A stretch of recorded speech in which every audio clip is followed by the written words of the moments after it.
Welcome to the College Investor Audio Show, where we talk about the biggest issues impacting millennial money, from student loan debt to side hustles to building wealth. We will show you how to get out of debt so that you can build real wealth for the future. The time is coming, so let's talk about it today. Welcome to the College Investor Audio Show. We're so glad you're here. The timeline for the restart of repayment. Okay, so the payment pause and interest waiver will have lasted for a total of 42 months, 3.5 years, by the time repayment actually restarts this fall. Federal student loans have been out of sight, out of mind for so long, some students might have even forgotten that you had loans. So here are the major elements of the timeline for the restart of repayment. The Fiscal Responsibility Act of 2023 requires repayment and to restart 60 days after June 30th, 2023. The loan servicers and the U.S. Department of Education will send at least half a dozen notices of the restart of repayment. You're going to see something to borrowers during that 60-day period. You may have already seen something come in the mail.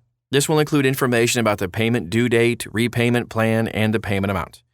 September 1st, 2023, interest starts accruing again on federal student loans. Although 60 days after June 30th is actually August 29th, from a practical perspective, this means the first of the following month. October 2023, payments are due. Borrowers will have at least 21 days to make payments on their student loans. October 1st, 2023 to September 30th, 2024. So during the 12-month on-ramp, late payments will not be reported to credit reporting agencies or turned over to collection agencies.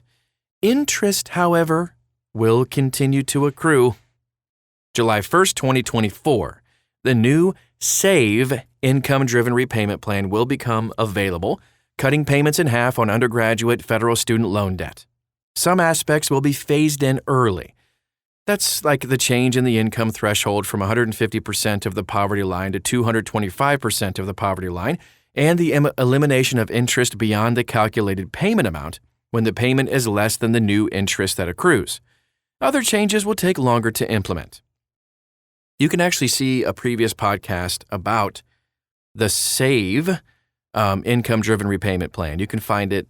Just look in the archives of our podcasts. Very interesting stuff. So here's how to prepare for the restart of repayment. There are a few things you can do right now so you can have a smoother restart of repayment. Update your contact information with the loan servicer and on studentaid.gov. This is just going to ensure that you're notified about your payment due date and the amount. Visit studentaid.gov to look up your loan servicer. Almost half of borrowers will have a new loan servicer. If your servicer has changed, you might need to create an account on the loan servicer's website. Sign up for autopay, for crying out loud. This is where your monthly payment is automatically transferred from your bank account to the loan servicer. You're just way less likely to be late with a payment in the chaos and confusion over the restart of repayment. You will also receive 0.25 percentage point in interest rate reduction as an extra benefit, and that, of course, saves you a few bucks every month. If you were previously signed up for autopay, you will need to sign up again, by the way. Create a descriptive budget by tracking your spending for a month. Label each expense as mandatory, need, or discretionary, want.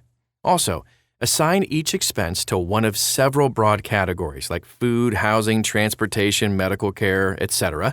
Calculate the totals at the end of the month. Just being aware of your spending will help you exercise restraint. Compare your student loan payment to determine whether you can pay the loan bill by cutting discretionary spending. If there isn't enough room in your budget, by the way, to cover the student loan payment, you got two options.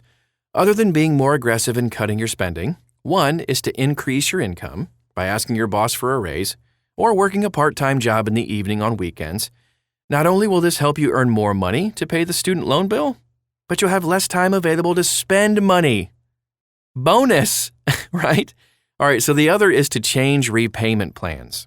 Some repayment plans offer a lower monthly student loan payment by stretching out the term of the loan and increasing the total interest paid over the life of the loan, by the way. These include extended repayment and income-driven repayment plans. We talked about the SAVE income-driven repayment plan kicking in next year, 2024, which you can find out all about, and other repayment plans, if you need it, at thecollegeinvestor.com. Also, follow us everywhere you are on social media. Just search for The College Investor and you'll find us. Thanks so much for stopping by today, and we'll talk to you again real soon.